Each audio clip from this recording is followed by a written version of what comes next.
오늘 주신 하나님 말씀은 신약성경 누가복음 21장 34절부터 36절까지입니다. 신약성경 누가복음 21장 34절부터 36절까지입니다. 함께 봉독하도록 하겠습니다. 너희는 스스로 조심하라. 그렇지 않으면 방탕함과 술 취함과 생활의 염려로 마음이 둔하여지고 뜻밖의 그날이 덫과 같이 너희에게 임하리라. 이날은 온 지구상에 거하는 모든 사람에게 임하리라. 이러므로 너희는 장차 올 이 모든 일을 능히 피하고 인자 앞에 서도록 항상 기도하며 깨어 있으라 하시니라. 아멘. 10월 달에 성령께서 하나님의 지혜를 구하라는 주제를 따라 말씀을 계속 그렇게 주고 계십니다. 오늘은 기도와 지혜라는 제목으로 말씀을 주셨습니다. 참 우리는 성경과 삶에서 많은 지혜에 관한 것들을 듣고 있습니다. 그런데 오늘 성령으로 주님 말씀하시기를 이 세상 사는 하나님의 백성들, 사실 지극히 연약하고 무지하고 제한적인 인생입니다. 그래서 하나님께서 그 백성들의 눈과 입과 귀와 심장과 손과 발이 되어 주시려고 기도라는 은혜를 주셨다라고 하셨습니다. 기도는 신앙생활 혹은 삶의 한 부분이 아닙니다. 기도는 우리의 신앙과 삶의 우선이어야 되며 모든 것의 중심이 되어야 할 것입니다. 오늘 본문 말씀에도 보면 기도가 없으면 어떻게 되느냐? 방탕함과 술 취함과 생활의 염려로 마음이 둔하여지고 뜻밖의 그날이 덫과 같이 너에게 말이라. 종말적으로 말해도 맞는 말씀이고 개인적인 생활과 영적인 침탈 공격 앞에도 맞는 말씀이에요. 즉 마음이 둔하여진다는 것, 영적으로 우둔해지는 걸 말합니다. 왜 하나님의 사람이 우둔해질까? 기도하지 않으면 하나님의 지혜를 받을 수가 없기 때문에. 동시에 주님은 대환란 때나 마지막 주님의 재림 때에도 그 모든 시험을 피하고 주 앞에 당당히 설 수 있는 것 한 가지를 말합니다. 항상 기도하며 깨어 있어라, 이 말씀입니다. 깨어 있어라라는 말 자체가 최고의 위대한 지혜라는 것입니다. 오늘 우리가 많은 지혜들을 구합니다. 근데 저도 사실 지혜 중에 지혜가 바로 기도라고 하는 것, 말씀을 받고 기도하면서 더 깊게 깨달았습니다. 자, 첫째는 기도는 하나님께 묻고 들을 수 있다라는 것입니다. 전능자, 전지하시는 하나님이 모든 걸 알고 계십니다. 또한 그분은 그 백성들에게 말씀하고 가르치고 인도해 주실 수 있습니다. 그래서 기도가 지혜일 수밖에 없는 것은 하나님께 물을 수 있는 것입니다. 그러므로 하나님께 묻는 것이 지혜인 줄로 믿으시기를 바랍니다. 우리가 무슨 지식이 있으며 무슨 총명이 있으며 내일 일을 어떻게 헤아려 볼 수 있겠습니까? 그러나 하나님께 묻는다면 하나님은 무엇이든지 우리에게 응답하고 가르쳐 주십니다. 여러분과 내가 이 세상에서 하나님이 말씀해 주실 수 있고 하나님이 가르쳐 줄 수 있다는 걸 믿습니다. 그러나 기도하지 않습니다. 성경이 기록된 모든 사람의 실패는 어디에서 왔느냐? 딱 하나입니다. 하나님께 묻지 않더라입니다. 사무엘상 하나, 열왕기상 하나, 수없이 많은 왕들과 선지자 인물들이 나옵니다. 그런데 그 중에 굉장히 많은 사람들이 곤경에 처하고 멸망하고 실패를 합니다. 그런데 성경은 무엇이라고 하냐? 하나님께 묻지 않았더라입니다. 여러분도 하나님께 물어서 그 말씀을, 그 지혜를, 그 인도함을 받을 수 있습니다. 그런데 기도하기 싫어서 혹은 기도를 그렇게 중요하게 여기지 않기 때문에 안 묻습니다. 여러분과 나는 영적으로, 아니 인생에 있어서 소경입니다. 귀머거리입니다. 다리가 있어도 제대로 걸을 수 없는 사람들입니다. 그래서 주님이 우리의 눈과 귀와 입과 손과 발과 심장이 되어 주시게 하여 기도라는 은혜를 주셨다라고 하는 것입니다. 어떻게 할까요? 무엇입니까? 주의 뜻을 일러 주십시오. 나로 바른 길을 가게 하며 이 일을 할까요? 저 사랑을 이룰까요? 내가 어떻게 할까요? 하나님 앞에 기도는 먼저 물을 수 있어야 됩니다. 하와가 어찌하여 자기 남편 아담과 함께 범죄하게 되었습니까? 사단이 와서 유혹할 때 하나님께 다시 묻지 않았습니다. 하나님, 제가 와서 여차저차 하는데 맞아요? 라고 한마디만 물어봤어도 하와는 선악과를 따먹고 인류 최초의 범죄자가 되지 않았을 것입니다. 동시에 아브라함도 실패가 나옵니다. 애굽으로 내려갈 때, 후처를 두게 될 때 하나님께 안 묻습니다. 그리고 패가 망신과 말할 수 없는 고통과 곤경이 따라오게 됩니다. 이스라엘 초대 왕 사울은 하나님 앞에 겸비한 사람이었습니다. 그러나 왕권을 가진 뒤부터는 하나님께 묻지를 않습니다. 사무엘을 통하여 사울이 왕이 될 때 하나님께서 당신을 왕을 세우심으로 당신이 이제 하나님의 말씀을 들으셔야 합니다 라고 시작을 해요. 즉 이스라엘 왕은 누구였느냐? 하나님의 말씀을 듣고 따르는 자였습니다. 그 거룩한 선지자들은 누구냐? 하나님께 묻고 그 말씀을 듣고 전한 사람들이었습니다. 오늘날 우리들도 마찬가지입니다. 여러분의 결혼 문제, 가정 문제, 사업 문제, 신앙 문제, 영혼과 삶의 문제를 하나님께 들으려고 하십시오. 그가 거짓말을 하십니까? 그가 입을 닫고 말씀하지 않습니까? 아니요. 얼마든지 말씀하십니다. 정직하고 진실하여 주님의 말씀과 그 뜻을 듣고자 하는 사람에게는 성령으로 혹은 성경으로 얼마든지 가르쳐 줄 수 있습니다. 그러므로 지혜의 첫 번째는 하나님께 물어보는 것입니다. 하나님의 말씀과 가르침을 받지 않고 얼마나 많은 실패들이 있었습니까? 얼마나 많은 아픔과 더딤이 있었습니까? 그러므로 기도하면서 주의 음성을 듣고 그 말씀의 가르침을 받을 수 있기를 바랍니다. 이렇게 하나님께 묻는 것이 지혜라면 두 번째는 하나님께 듣는 것이 지혜인 줄로 믿습니다. 시편 16편 7절 9절까지 이렇게 말씀합니다. 나를 훈계하신 여호와를 송축할지라. 밤마다 내 양심이 나를 교훈하도다. 내가 여호와를 항상 내 앞에 모심이요 그가 나의 오른쪽에 계심으로 내가 흔들리지 아니하리로다. 이러므로 나의 마음이 기쁘고 나의 영도 즐거워하며 내 육체도 안전히 살리니 라고 말씀하십니다. 나를 훈계하신 여호와, 그분을 송축합니다. 그래서 그 하나님의 성령과 말씀은 밤마다 내 양심이 나를 교훈하게 하십니다. 그 고백을 하고 있어요. 이렇게 하나님께 묻고 듣는 사람은 내가 여호와를 항상 내 앞에 모심이요, 바로 그것입니다. 우리가 하나님을 내 앞에 모시는 게 뭡니까? 그분께 기도하는 것입니다. 그분께 묻고 그분께 들으려 하는 것입니다. 그러므로 이렇게 기도하는 사람들은 그가 나의 오른쪽에 계심으로 내가 흔들리지 아니하리로다. 환난과 고통, 슬픔과 어려움이 많아도 나의 마음이 기쁘고 나의 영도 즐거워하며 내 육체도 안전히 살리니 라고 고백을 하고 있습니다. 왜 하나님은 성경을 주셨고 선지자와 제사장과 사도 같은 이들을 성경에 세우셨을까요? 이유는 하나입니다. 하나님께 묻는 자들에게 대답하시고 겸손한 자들을 지도하시기 위함입니다. 성경은 그래서 주었습니다.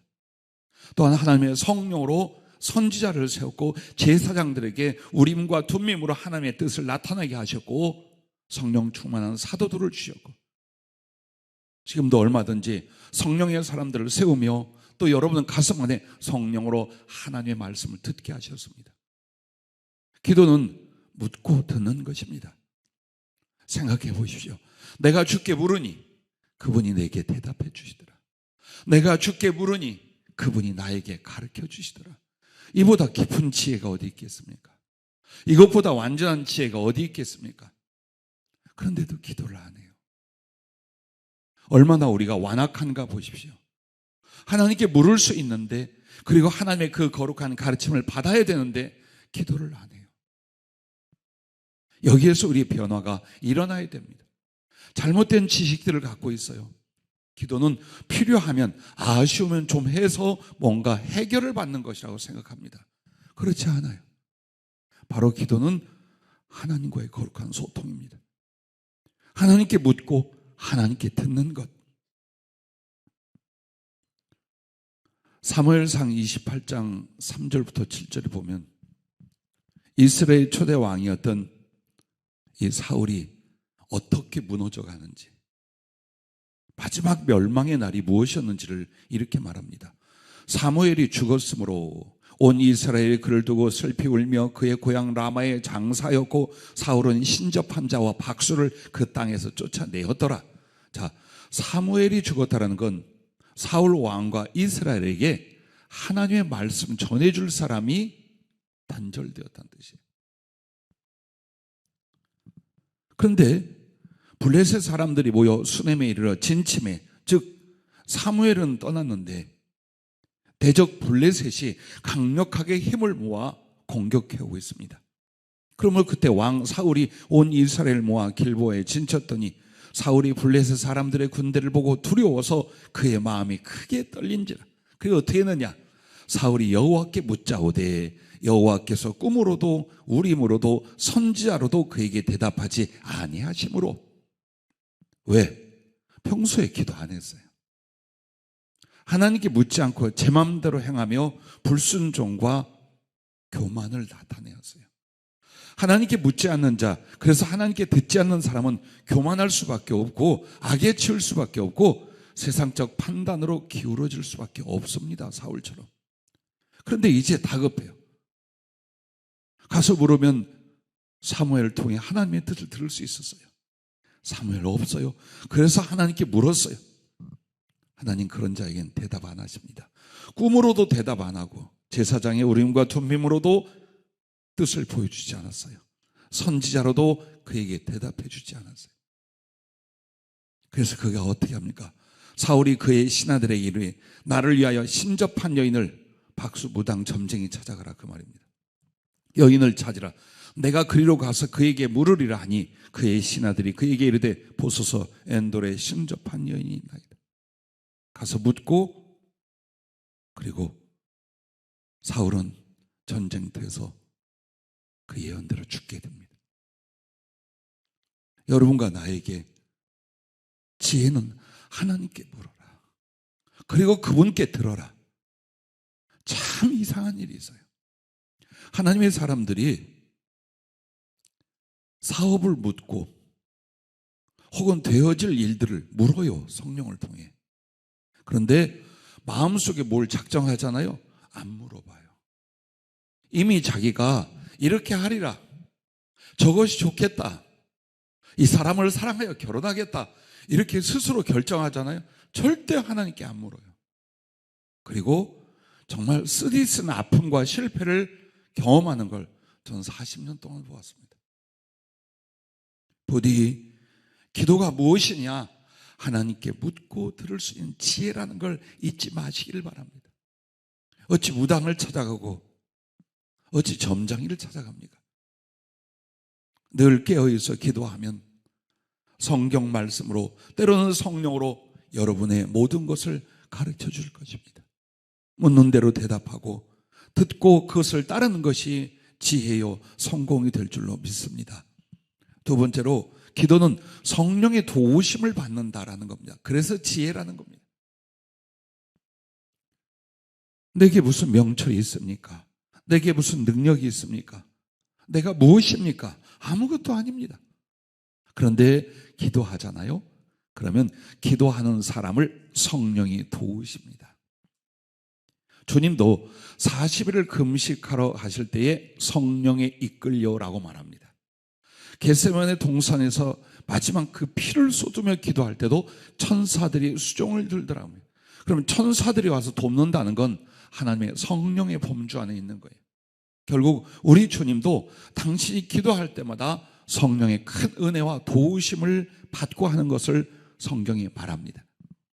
이처럼 성령은 진리의 영이시며 기도의 영이셔요.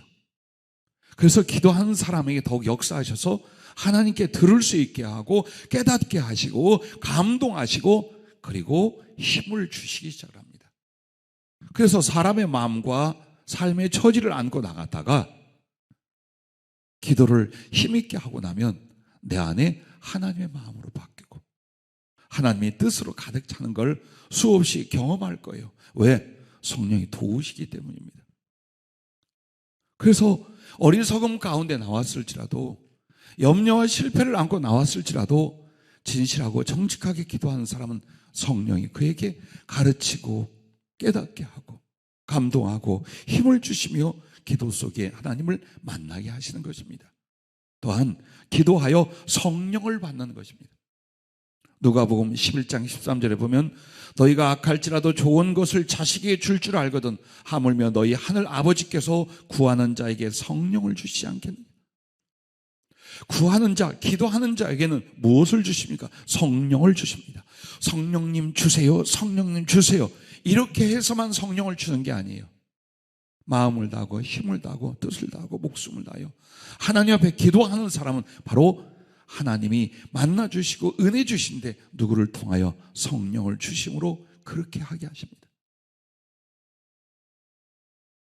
고린도전서 2장 9절부터 16절에 보면 이 성령님이 누구시냐?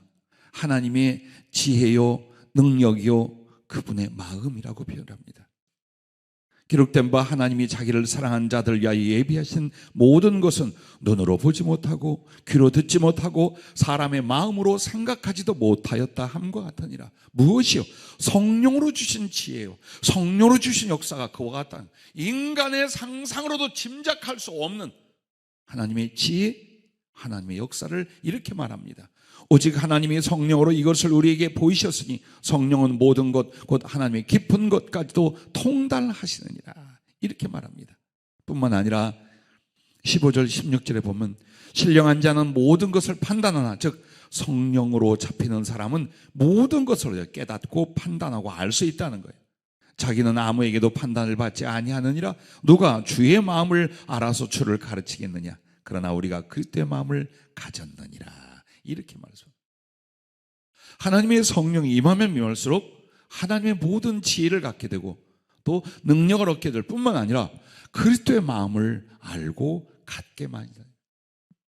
즉 하나님 당신이 성령을 통하여 우리에게 임하시고 하나 되시고 동행하는 역사가 언제? 기도할 때 일어나는 거예요. 그러므로 기도는 단지 약간의 말을 늘어놓고 약간의 어려움을 부탁하는 것이 아니라 성령의 도우심을 받으며 그 성령께 사로잡혀가는 이것이 바로 기도 생활입니다. 요즘 성령님이 특별히 금요일 날 기도회 때 바쁘셔서 오기 어렵죠? 그럴 것 같아요. 그래서 오늘 이 말씀을 주님이 하나 봐요. 강력하게 성령의 역사가 청년들의 눈이 열리고 우리 청년들이 성령을 받아간 모습. 그래서 맨 앞으로 나와서요. 약간 나이 먹은 청년 혹은 20세의 청년, 다시 청년 많이들 나와요. 강력한 성령의 역사가 일어나고 있어요. 심령이 뜨거워지고 주님에 대한 사랑의 각오가 새로워지고 그리고 우리 집사님들도 성령을 받고 뒤집어지고 엎어지고 지금 난리가 났습니다. 한 집사님이 굉장히 어려운 물질적 문제가 있었습니다. 물론 자기가 쓰려는 것이 아니라 섬기고 돕다 보니까 어려움이 있었어요. 이것을 해결해야 되는데 이것을 해결해야 하고 기도하고 있었어요. 그때 저에게 상담하고 기도를 받는데 주님이 강력한 칼 위에 지폐를 달아놨어요. 근데 그 지폐를 떼어갈 수 있게 아주 쉽게 팔랑팔랑 가는 철사줄 같은 묶어놨어요.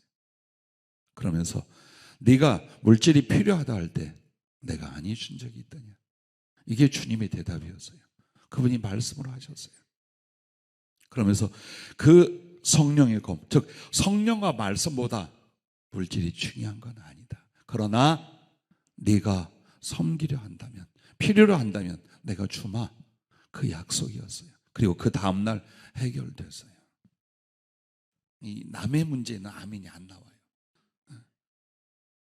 뭔가 뾰루퉁해. 간증하기가 조심스러워요.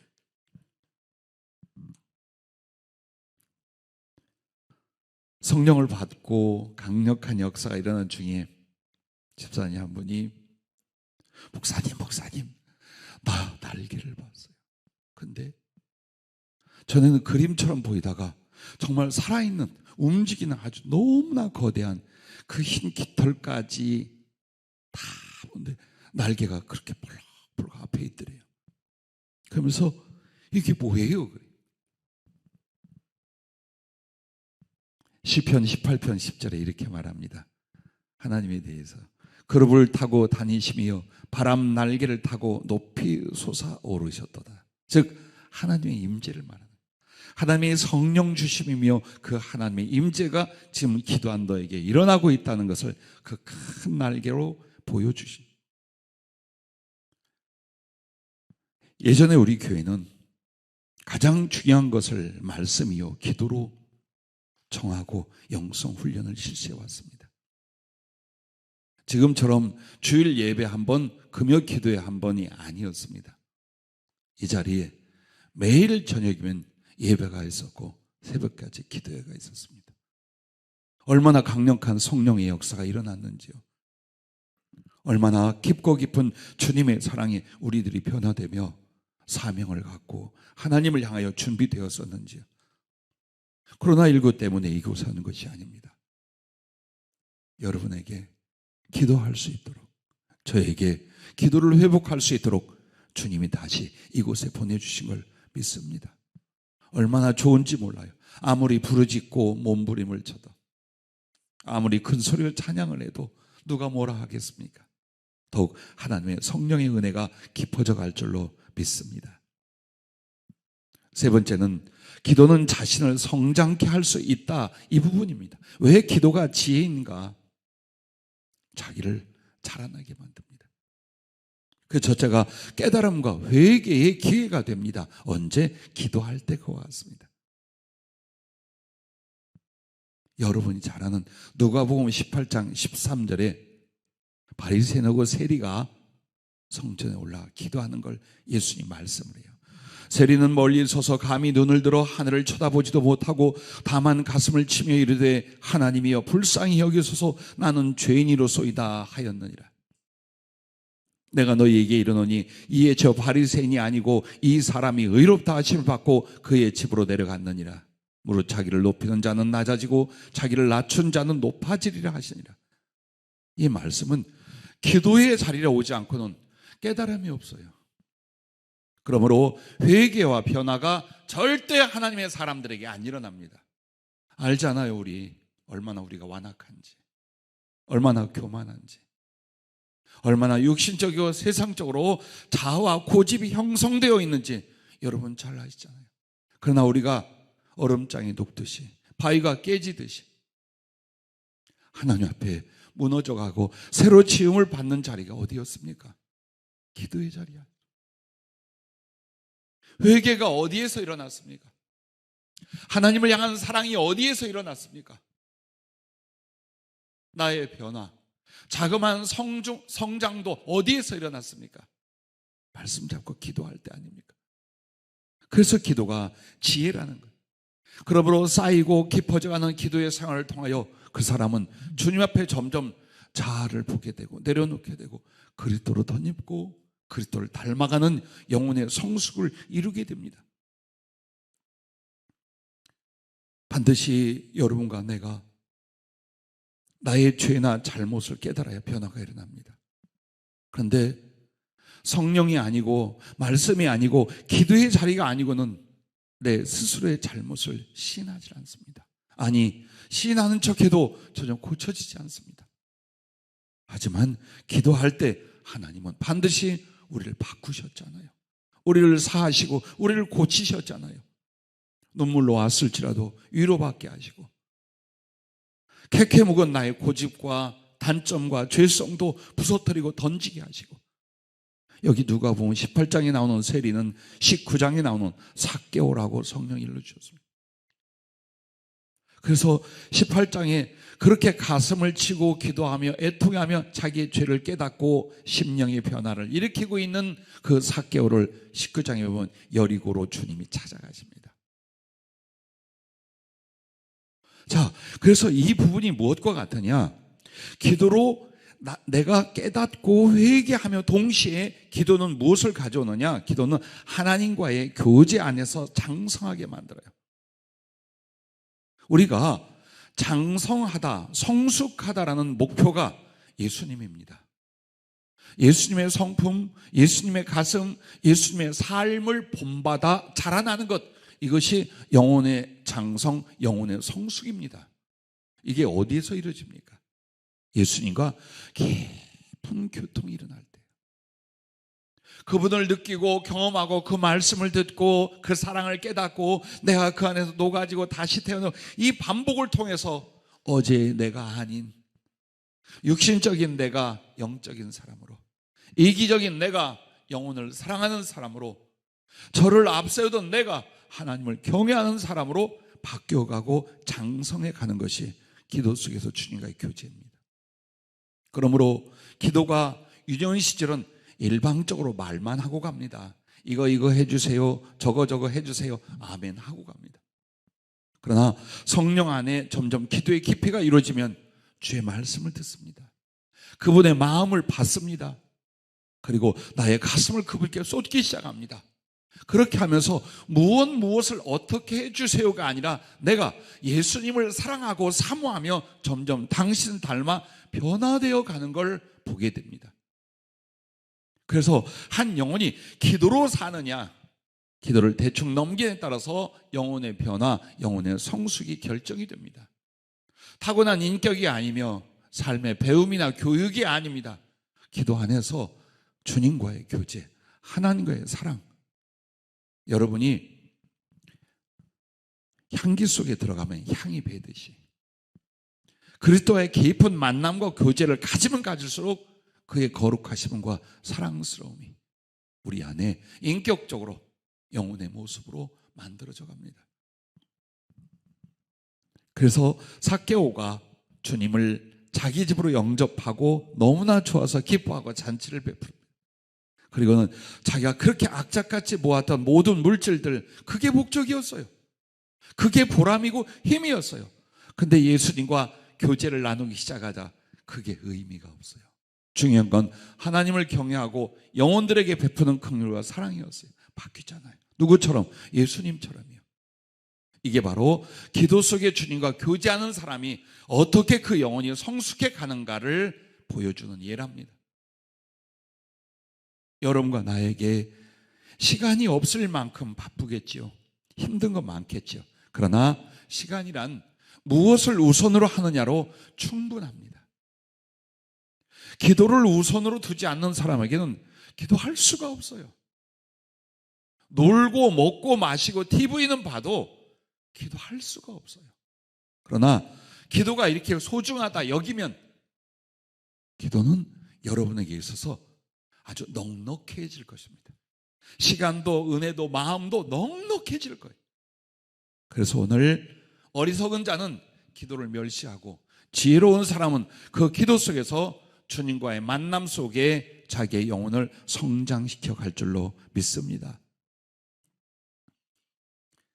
아브라함이 하나님께 부름을 받을 때도 똑같지는 않았습니다.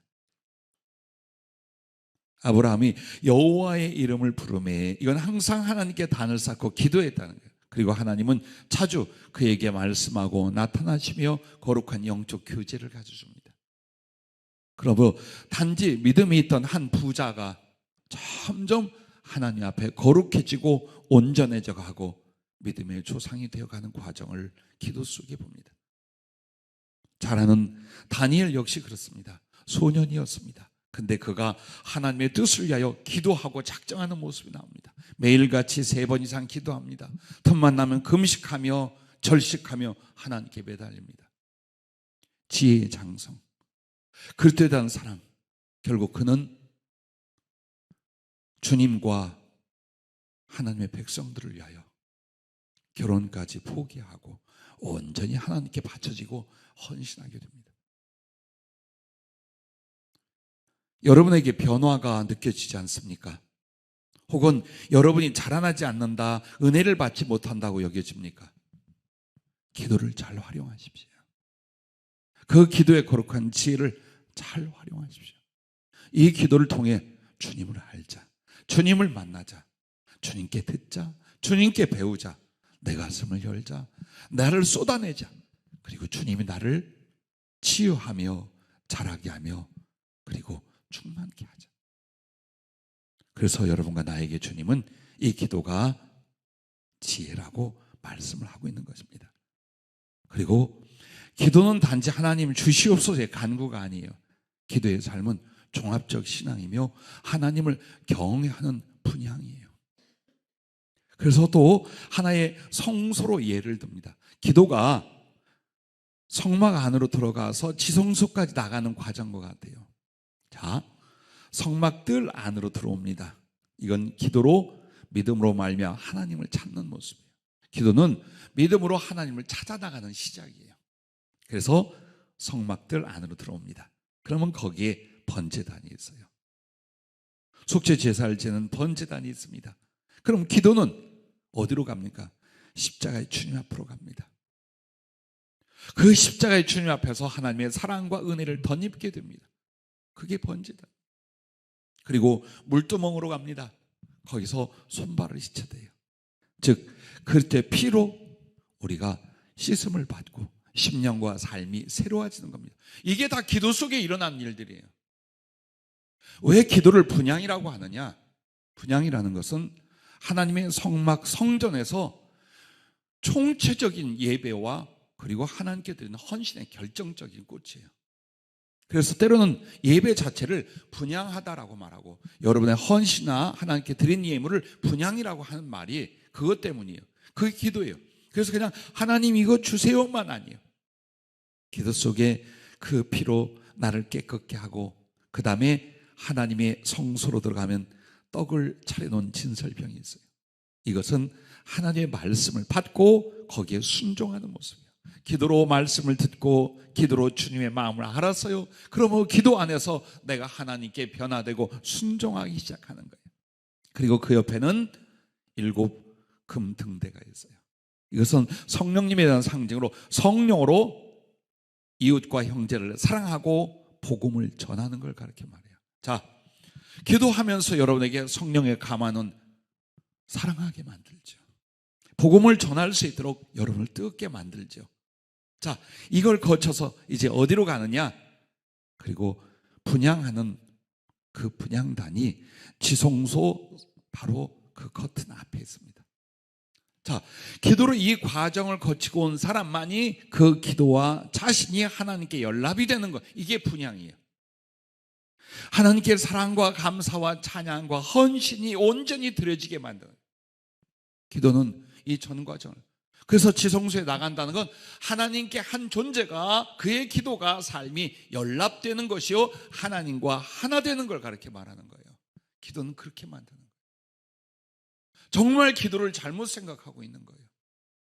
기도로 결국 분향단까지 간 건 나를 하나님이 받아주신 것이요 하나님이 나에게 임재하사 내 영혼과 삶이 지성소의 삶이 되게 만드는 거예요. 마지막 4번째입니다. 기도는 할 수 없는 것을 하나님께서 하게 하신다. 그래서 지혜라는 거예요. 네가 무엇을 하겠느냐? 내가 무엇을 할 수 있습니까? 재물은 조상의 으로 말미암아요. 그런데 우리 부모님과 조상은 재물을 가져다 줄 만한 분들이 아니었어요. 다 날렸어요. 나 태어나기 전에 싹 모든 사업들을 정리하셨어요. 또 여러분에게 농담 한마디 할까요? 현숙한 아내는 어디로부터? 여호와께로 말미암아 그래서 아주 합당한 신랑과 현숙한 아내를 얻으셨는지 모르겠어요. 어쨌든 우리의 삶 속에 우리 자신이 얼마나 보잘것없고 어리석은지요. 그런데 기도는 하나님을 전적으로 의지하고 행동하는 믿음이에요. 즉 나를 신뢰하지 않는 거예요. 여러분이 기도를 안 하거나 기도에 대해서 등한히 한다는 거 뭐냐면 자기를 신뢰하는 거예요. 내 힘으로 아니면 사람이나 물질을 의지하여 뭘 해보려는 거예요. 하나님이 가장 우리를 만류하고 막는 게 뭐냐? 하나님 의지하지 않고 자기 자신을 앞세우거나 사람이나 물질이나 세상을 의지하는 거예요. 그것은 하나님으로부터 떠나가는 거예요. 그리고 이렇게 말들 합니다. 그걸 가지고요 하나님의 일을 하려고요. 아니라니까. 사람을 의지하고 물질을 의지하면서 이 사람을 통해 이 물질을 통해 주의 일을 하겠습니다라는 거예요. 하나님이 언제 그걸 원하셨어요? 응? 언제 원하셨어요? 그럼 어떻게 할까요? 하나님께 기도하는 거예요. 영혼을 빼앗기고 믿음을 빼앗기고 삶을 빼앗기면서 거기에 매달리는 게 아니라 그게 필요하다면 그걸 통해 하나님의 일을 하고자 한다면 하나님께 전심전력으로 의지하고 기도하는 거예요. 그래서 기도는 행동하는 믿음이랍니다. 내가 하나님을 전적으로 의지하고 사모하지 않는다면 기도부터 안 하게 됩니다. 기도가 안 됩니다.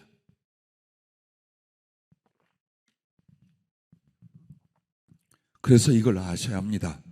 하나님이 들어쓰시면 기도의 사람이 되는가 자기 힘으로 사는가 이 부분입니다. 자기 힘으로 살려 하는 자는 절대로 하나님 들어쓸 수가 없습니다. 왜? 의지하질 않아. 하나님을 의지하고 하나님을 활용해야 되는데 그렇게 안 해. 그래서 하나님이 그 사람을 못 쓴 거예요. 인격 아닙니다. 신앙의 연역 아닙니다. 하나님을 기도로서 의지하는 사람인가? 아니면 기도 안 하고 공부하거나 돈 벌거나 내 힘으로 살아보겠다고 하는가? 이걸로 달라지는 거예요.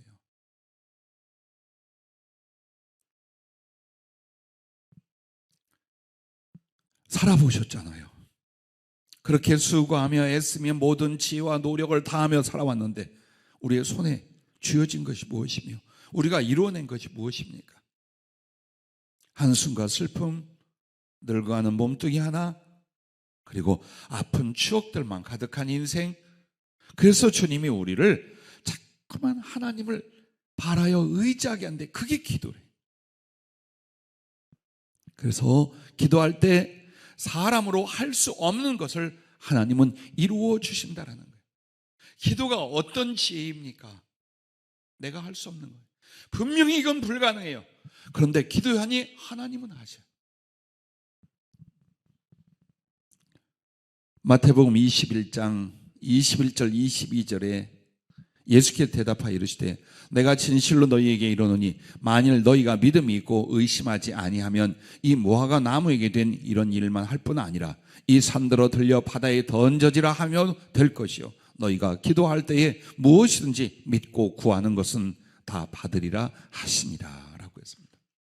산이 들려 바다에 빠지는 일 가능할까요? 불가능하다는 얘기예요. 그러나 믿고 기도한다면 이 산으로 들려서 바다에 빠져라면 그대로 되리라는 겁니다. 즉 불가능이 가능케 되게 하는 게 뭐냐? 하나님을 전적으로 신뢰하고 의지하여 기도하는 바로 그 기도라는 것을 이렇게 말씀하고 있는 것입니다. 마태복음 19장 26절에 이런 말씀을 주님이 하셔요. 예수께서 그들을 보시며 이르시되 사람으로는 할 수 없으나 하나님으로서는 다 하실 수 있느니라. 우리는 그 하나님을 믿는 사람들입니다. 그리고 그 하나님이 당신의 전능하심으로 우리에게 무엇이든지 해주시고자 우리에게 기도하라고 가르쳐주고 계신 것입니다. 또한 마가복음 9장 26절입니다. 거기에 보면 이렇게 말합니다. 귀신 쫓아내는 일에 대하여 주님이 기도 외에 다른 것은 이런 종류가 나갈 수 없는, 이 말은 기도만 하면 귀신을 쫓아내든지 사람을 살리든지 기적이 일어날 수 있다라는 걸 말합니다. 계속해서 성경은 기도가 사람의 영역이 아니라 하나님의 권세, 하나님의 능력, 하나님의 역사 안에 있다는 걸 말씀해 줍니다. 믿으십시오. 여러분과 나에게 믿음이 필요한 건 예수 그리스도가 우리의 구주 되심에 대한 믿음 분명히 있습니다. 충분합니다. 근데 이 믿음이 없어요. 기도하면 하나님 이루신다. 이 믿음이 안 생기는 거예요. 그래서 기도도 적당히 대충 하다 말고 기도하면서도 불안하고 걱정하는 거예요. 주님 분명히 말씀했어요. 네가 몇몇 가지 합당하다면 네가 내 안에 있느냐? 네가 내게 순종하느냐? 너에게 거룩한 꿈과 사랑이 있느냐? 그렇다면 기도해라. 기도하면 반드시 안 될 걸 되게 해주마. 없는 걸 있게 해주마. 작은 걸 크게 해주마. 죽은 자도 살려주마. 바로 그 약속입니다. 그러므로 기도, 이보다 더 깊고 위대한 지혜는 있을 수 없는 것이 아니겠습니까? 요셉을 보십시오. 창세기 요셉은 17세 청소년이었습니다. 그러나 그의 우여곡절 인생을 통해 그가 항상 어디서 기도합니다. 하나님께 순종하고 기도합니다. 한 사람의 기도로 애굽 제국과 주변 국가와 자기 혈육들이 다 굶어 죽어갈 때 다 살립니다. 단 한 사람의 기도로 수백만 명이 살아납니다. 다니엘을 보십시오. 기도하는 이 한 사람을 통해서 그가 왕을 몇 명을 모셨느냐?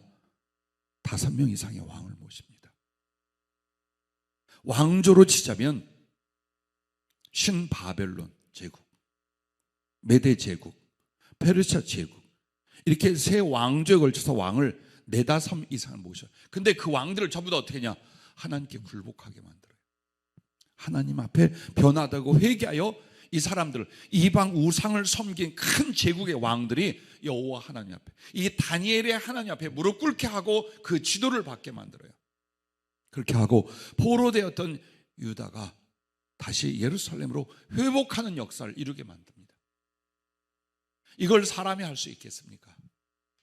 그러나 기도하는 그 기도를 통해 하나님은 일하시고 역사합니다. 우리 교회 아주 작습니다. 핍박도 엄청나게 받았습니다. 그런데 세계를 향하여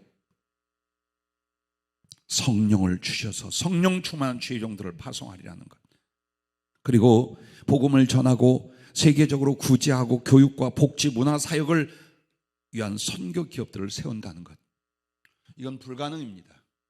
이건 절대로 할 수 없는 일입니다. 그런데 하나님이 먼저 말씀하셨습니다. 절대로 이루어질 수 없는 일. 이 몇몇 사람, 이 연약하고 가난한 사람 짓밟히는 교회가 전 세계로 성령 충만 사도나 선지자 같은 사명자들을 보내려면 사람을 세워야 돼요. 그리고 후원할 수 있어야 돼요. 영적으로 물질적으로.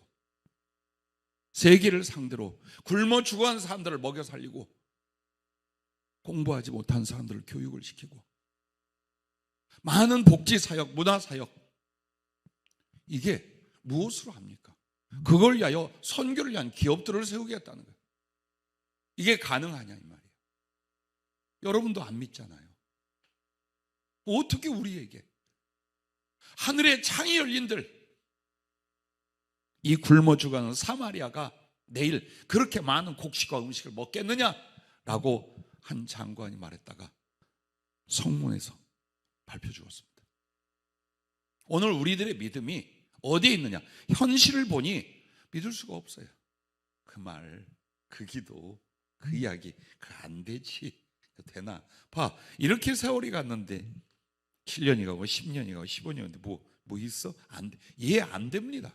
못합니다. 이루어질 수 없습니다. 그러나 하나님 말씀했으므로 기도하라 했습니다. 그래서 주님께 다시 점검하며 기도했어요. 앞으로 이런 일들을 주님 어떻게 이루시겠습니까? 혹은 우리가 어떻게 해야 됩니까? 그게 바로 금요일 날 간증한 일어나라 그날을 저 멀리 끝을 가리켜는 바라봐라. 석양이 지고 있었어요. 근데 작은 검은 점 같은 게 얼룩얼룩. 주님 저게 무엇입니까? 산이다. 그 위에 하늘을 봐라. 거긴 더 작은 점 2-3개가 있어요. 주님 저게 무엇이야? 구름이다. 내가 너한테 묻는다. 저 구름이 이리로 올 것 같으냐? 아니면 다른 쪽으로 갈 것 같으냐? 아니면 없어질 것이라고 믿느냐? 예, 주님 이쪽으로 올 줄 믿습니다. 그래서 주님, 그런데 왜 준비 안 하느냐? 그 구름이 와서 큰 비를 쏟을 것 같다면 저수지를 파야 될 거 아니야. 수로를 파야 될 거 아니냐. 너의 집이 비가 새지지 않게 하며 높은 곳에 집을 지어야 할 것이며 농사와 기타 모든 사업할 수 있도록 준비해야 될 거 아니냐. 근데 어찌하여 준비하지? 주님, 나는 그리고 우리 교회와 믿음의 동지들은 어떻게 준비를 할까요? 너 언어 준비해라. 성경의 지식을 더 깊게 준비해라. 성령께 더 사로잡히게 준비해라. 너 나가야 되지 않느냐. 그리고 우리 교회 식구들을 향해서 이렇게 말했습니다. 믿음을 준비시켜라. 왜? 확실하고 분명하게 의지하는 기도의 믿음이 잘 생기지 않아요. 너무 막막한 일들 가져. 믿음을 준비시켜라. 깨어서 기도하게 하라. 그리고 사랑과 긍휼을 넓히게 하라. 왜? 여기에 부어줄 것이기 때문에. 그러면서 언제든지 복음을 전하고 영혼을 살릴 실제로 들어가 있어라. 그렇다면 강한 바람이 한번 불면 저 먼 끝에 있는 구름도 삽시간에 와서 큰 비가 되어 너희에게 쏟아질 것이다. 그게 여러분과 나, 우리 교회에 일어날 하나님의 계획과 사역들을 그렇게 표현했어요. 또 여쭙습니다. 매일 기도합니다. 주님, 이렇게 해서 이런 일들, 이렇게 아름답고 착한 일들 이 교회가 감당할 수 있도록 주님 도와주시옵소서. 주님이 물가에 딱 들어가 무릎 정도, 허리 정도 차는 물가에 계셔요. 근데 거기에 잉어처럼 큰 물고기가 막 벌벅거려요. 근데 손을 딱 넣어서 그 중에 한 마리를 떡 잡고는 아가미 쪽을 누르니까 입이 떡 벌어져요. 그 당신 옷으로 딱 물기를 닦으시더니 거기서 금화 한 입을 딱, 한 세겔이다. 너와 나를 위하여 이것을 주마. 그리고 너희와 너희 교회 선교 사역을 위하여 내가 이것을 주마. 그리고 또 주님 뭐라고 하시냐면 이 교회가 어떤 일을 할 것인가, 우리의 사역이 무엇인가에 대해서 주님이 불병거, 엘리야가 타고 올라도 불병거를 실제로 보여주시는데 앞쪽에 말이 있는 부분이요, 아주 강력하게 타고 있는 불이에요. 그래서 그 불이 자꾸 이렇게 바뀌는데 작살 같기도 하고 화살 같은 표시도 되고 말의 형상이 되었다가 사자의 형상 같기도 하고 독수리 날개 치고 가는 형상 같은 그런 불이 금으로 되어 있는 두 바퀴의 전차를 딱 붙들고 있어요. 근데 양쪽 두 바퀴가 빠져 있어요. 주님, 이게 어찌 된 겁니까? 내가 지금 수리하고 있다. 그러면서 그 마차의 바퀴를 뀌는데 한쪽은 믿음이고 한쪽은 순종이라. 너와 너희 교회가 어떤 시련과 시간이 지나한지라도 그 믿음이 흔들려서는 되지 않는다. 그리고 알게 모르게 모든 일에 대하여 너희가 순종하고 있어라. 이 두 가지가 바로 불병거의 양쪽 마차 바퀴였다. 장할 길, 험한 길, 산을 넘고 바다를 건널 수 있게 하여 너희는 이 불병거, 이 마차를 만들어야 된다. 내가 이렇게 사역하고 이렇게 일하게 하리라. 여러분, 난 여러분에게 구체적으로 이것저것 말한 뒤에 합심하여 기도합시다, 안 될 것도 되게 합시다 이야기하지 않아요. 각자의 믿음이에요. 그러나 기억하십시오. 주님이 여러분이 그토록 무언가 주님 앞에 기도하다 이 교회를 결정하게 되셨죠. 주의 종 만나기를 위해서 기도했거나 혹은 성령 받기를 위해서 기도했거나 혹은 사명을 깨달아 하나님 앞에 어떻게 살기를 위하여 기도하다가 하나님의 인도, 성령의 인도를 다 받으셨을 것입니다. 그럼 우리의 끝이, 우리의 앞으로가 예전 같고 지금 같겠습니까? 그러면 안 되죠. 더 큰 믿음과 사랑으로 더 큰 하나님의 거룩한 능력에 사로잡혀서 복음을 전하는 일, 그리스도의 긍휼과 자비를 베푸는 일, 그 일이 일어나야 되지 않겠습니까? 그 일이 반드시 일어나야 되지 않겠습니까? 그저 코로나19 어려운 상황에 예배 한 번씩 드리는 것, 말씀 조금 배우는 것, 약간의 직업 혹은 약간의 사업을 하는 것, 그게 끝이 아니겠죠. 그래서 주님이 오늘 기도하라는 겁니다. 다른 걸 요구하지 않아요. 기도에 합당한 믿음들과 심령을 만들면서 기도해라, 기도해라. 왜 주님은 시간을 보낼까요? 하나님의 계획과 약속은 전 세계를 잡고 복음을 전하며 강력한 성령의 역사를 일으키며 원수의 세력을 꺾고 사람을 구원하며 하나님의 긍휼과 그리고 거룩한 구제의 일을 하는 이게 목적이 아니에요. 그 일을 위하여 여러분과 나를 만드는 것이 목적이에요. 만들어지기를 바라는 거예요. 그릇이 있어야 그릇 위에 부어주는 것처럼 하나님과 그 사역은 여러분과 나의 기도 안에 만들어지는 그릇 위에 부어주십니다. 그래서 조금 더 시간을 줍니다. 조금 더 만들어지기를, 그 기도 속에서 만들어지기를 조금 더 시간을 주셨던 것뿐입니다. 하나님께 능치 못할 일이 어디 있으며 그의 은혜의 인색함이 어디 있겠습니까? 그가 하신 말씀을 취소하거나 끝에 가서 모르는 척 하시는 걸 보았습니까? 그렇지 않습니다. 아브라함에게 25년을, 요셉에게 13년을, 다윗도 12년을 말씀의 약속을 받고 엄청난 기도와 훈련과 연단을 통하여 하나님의 그릇, 하나님의 사람들로 만들어 놓으시고 그 위대한 일들을 이루게 하셨습니다. 꿈을 가지십시오. 믿음을 가지십시오. 하루를 겨우 살지 말고, 근데 그 꿈이 내게 품어지고 그 꿈이 성취된 건 딱 하나입니다. 합당한 기도입니다. 어떻게 기도하느냐? 바로 이 거룩한 초청 앞에 여러분과 내가 부름을 받았습니다. 그러므로 여러분과 나의 세월과 시간이 쏜살같이 지나갑니다. 하지만 이 시간이 헛되지 않도록 기도하고 그 기도 속에 만들어지고 준비하십니다. 하나님께서 우리를 처음 만나게 하고 불러주실 때 그때 그 계획, 그 언약, 그 비전, 여러분과 나 그리고 앞으로 만날 동지들에게 능히 이루어질 줄로 믿습니다.